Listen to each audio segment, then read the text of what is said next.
How's it going, everybody? Chris Card's back through the mail. Monday 7 returns for you today on this actual last day of the baseball season. First return from Phoenix, Arizona. I said last week all the races would be settled by this week's video, and because of the hurricane, the Mets-Braves doubleheader that is going on probably right now as you're watching this is very important, as we've got Todd Brown back on a 1988 CMC AAA card of the Denver Zephyrs. Todd Brown, who was drafted out of Arizona State back in 1985 by the Brewers in the 5th round, spent 6 years in both Mexico and Japan, never quite made it to majors, made it as far as or as high as AAA, and that is it. Todd Brown on my card I got from a Sears catalog. 3 things I got from that Sears catalog that year. I got the baseball card locker, the little red baseball card locker. We can put your cards in there. I got the address list book there, as well as this random box of cards, chock full of rookies and star players and probably Hall of Famers, because they had a lot of those super old, like Conlon collection cards that probably did have a bunch of Hall of Famers on there. And obviously the cards were not worth anything. But guess who went through each and every one of those cards to find out who still signed? That's right, I did. I'm making the best of a bad situation with those cards. Thanks, Mom. Thanks, Todd Brown. All right, our second envelope is from Fort Myers, Florida. The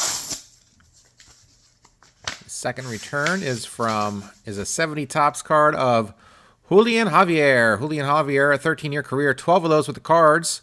His final year with the Reds got into 44 games with the Reds in 1972. 61, 62 Topps, as well as a 1970 Topps there. 2-time World Series champion with the Cardinals way back in 1964 and 1967. Was an All-Star in 63 and 68. Pretty decent player for those teams.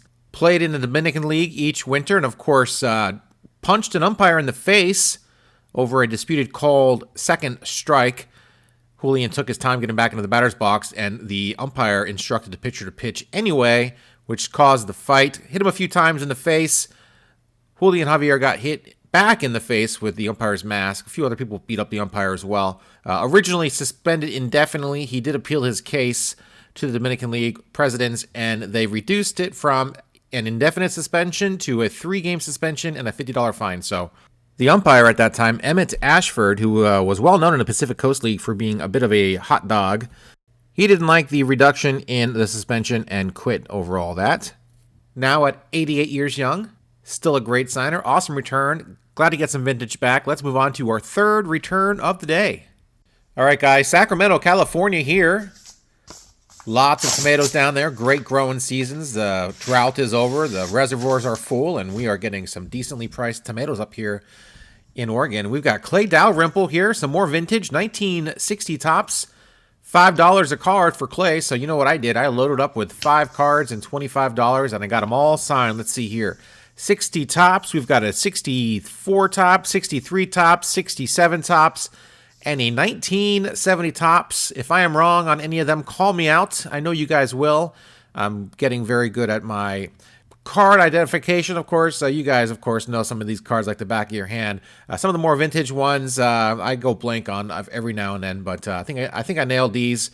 Beautiful cards, very distinctive sets, each and every single one of them. Clay was a great signer, still is a great signer, even at 87 years young. He was a catcher for the Phillies for, 9 years? Before moving on to Baltimore towards the end of his career there in the early 70s. Played sparingly with the Orioles in 71. Did not get much playing time. I think 20, 23 games, something like that.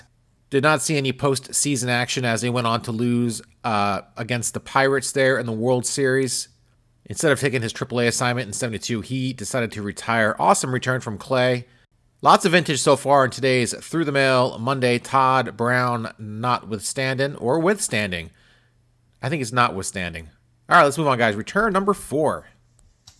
All right, gang. North Texas here, as I am doing this video on Sunday, 5:30 Pacific Standard Time here. Sunday Night Football just kicked off. Bills, Ravens, I do believe. And there is something in this envelope that is taking up the entire envelope, so I cannot tear it from one corner or the other corner because I will rip whatever's inside of here. So, sorry, bear with me. We'll get to it here in a second. And yes, the Mets doubleheader tomorrow. They need to win one game to make it to the postseason as I knock into the camera. Sorry about that. See, if I screw up the camera and the centering, I don't have to center the camera. I just have to center the mouse pad so it looks centered in the viewfinder. So, looks great. Who is this? Who do we have? We got a big card in here that took up the entire envelope. Maybe it's a photo, postcard. Definitely a something or other. Very thick card paper. And yeah, we got Ferguson Jenkins with his list of whatever it is, his price list. $40 for a card. Comes with a free Hall of Fame inscription, as you see there. Already signed by Steve Carlton here, my 84 Topps card. This is going to be done. Tom Seaver obviously cannot get that signed by him. But Steve Carlton was $40. Fergie was $40. Nice to get this card completed as I can get it completed, of course. Ferguson Jenkins, Hall of Fame pitcher for the Cubs. Awesome signature from him. $40 for him. Yeah, it used to be $20, and then it doubled in price back around 2020. So Fergie's gone up quite a bit. Carlton's still $40, so that's nice. Actually, Carlton does no longer will sign his 65 rookie card along with who's on that card with him? Fritz Ackley, I do believe. Obviously, he's not signing that either. So Carlton no longer signing his 65 Topps rookie card. Not sure why. Might go online and price him out and see if that would increase the value, or he's probably signed a bunch for $40, so probably doesn't really do much to the value of his signed rookie card for those that do collect Hall of Fame signed rookie cards. I know those collectors exist out there. All right, gang, nice return here, Hall of Famer Fergie. Let's move on, guys, to our next return. Oklahoma City, Oklahoma for our fifth return of the day here, as this one tears open very easily now that there is not a gigantic price list in here. We've got our index cards that are protecting a 1965 Topps card of Eddie Fisher. Eddie Fisher with a 15-year Major League career as a reliever, a knuckleball reliever, out of the pen, spent most of those years, 7 in total with the White Sox. Spent 4 years with the Angels, a few years with the Giants, with the Orioles, with St. Louis, and with Cleveland. Of course, won a World Series with the Orioles in 1966. Had a great season in 1965. His best year, he was an all-star. As you see, I asked for the inscription on the 66 ERA leaders card. Signed very nicely there. I'm going to get that completed by Sam McDowell and Sonny Siebert. I think Siebert's $7. McDowell, I think, is $5. That will look good when it's completed. 1965, he led the league and completed games. He completed 60 games that year. He got into 82 games, which also led the league. 24 saves in total, a whip below 1 after 165 innings pitched. Of course, he was a knuckleballer. He could probably pitch every game that year and his arm wouldn't fall off. Of course, Hoyt Wilhelm was his teammate on those White Sox teams. They both came out of the pen and they both were knuckleballers, so that must have been fun for their catching staff. Awesome return from Mr. Eddie Fisher. Let's move on, guys, to our next return. Let's see if we can keep this vintage roll rolling. Let's go. Our sixth return from Phoenix, Arizona with a RTS on it from I don't know where, but it made it to me, so not quite sure what that's all about. And I've got something in here. I cannot get these cards out. And we got a big chunk of cardboard in here, which I did not put in here. But we've got Dave Duncan. Some more vintage. Yes, the vintage roll continues. Vintage Dave Duncan. Of course, he played 11 years in the bigs. 7 with the Oakland A's. 2 with Cleveland. 2 with Baltimore. And, of course, was an all-star in 1972. Won the World Series 4 times. Only one as a player in 1972 as an A. Won it in 1989 as a coach with the A's. And, of course, had a 16-year pitching coach career with the Cardinals, including 2006, which as a Mets fan, I pretty much blacked out, and 2011 as well. World Series winning team that year as the pitching coach. Really good pitching coach for many, many years. His son Shelly is a coach now. I think in the minors. He was with the White Sox as of 2022. I don't think he's with them anymore. Shelly Duncan, of course, he played for a few years in the late 2000s and early 2010s. There you guys go. Dave Duncan signs 1 card for free and $5 a card after that. So these 4 cards and $15 got me all these signed cards. Very nice return. Yes, I guess I could have just sent him 1 card after another every few years, but I don't have that kind of patience. Nice return, guys. Let's move on to our final return of this week's Through the Mail Monday. Phoenix, Arizona, final return of the day here. And we've got, of course, another catcher and some more vintage. We've got Tom Egan as well as Tom on a index card here. 72 Topps card, signed very nicely in looks like ballpoint pen. 74 Topps team card signed as well. He was a 10-year career. He spent 8 of those years with the Angels, and we've got a 66 Topps that is crunched. 74 Topps team card already signed by Frank Tanana, and of course Tom Egan was the first to sign the signature card, the checklist, I guess you would call it.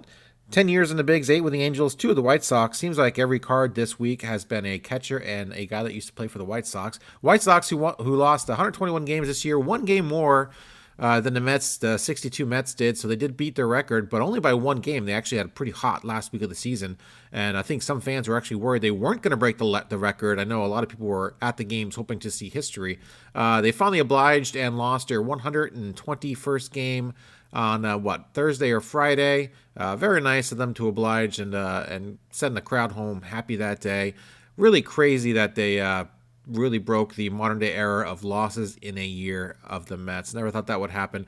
By the way, I'm getting off topic here. Tom Egan, great signer, awesome returns from him.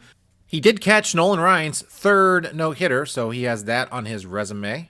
Glad to get another 74 Topps team card signed by another player. Only a couple. Didn't get into too many games there as a backup catcher, but had a solid career for those 10 years. And there you guys go. Through the Mail Monday, put it in the books, look at that haul. Hope everyone enjoyed this week's Through the Mail Monday 7 returns. Let me know what you guys thought in the comments down below. And of course, hit that subscribe button. I do this every single week. Would love to have you along for the ride. And as always, of course, Friday is going to be another set update video. 10 more cards going into one of the binders. Which binder is it going to be? It's going to be 1974 Topps. And I'm very excited about that. Of course, hit me up on Instagram as well, ChrisCards86. And that is it, my friends. Thanks for watching. See ya.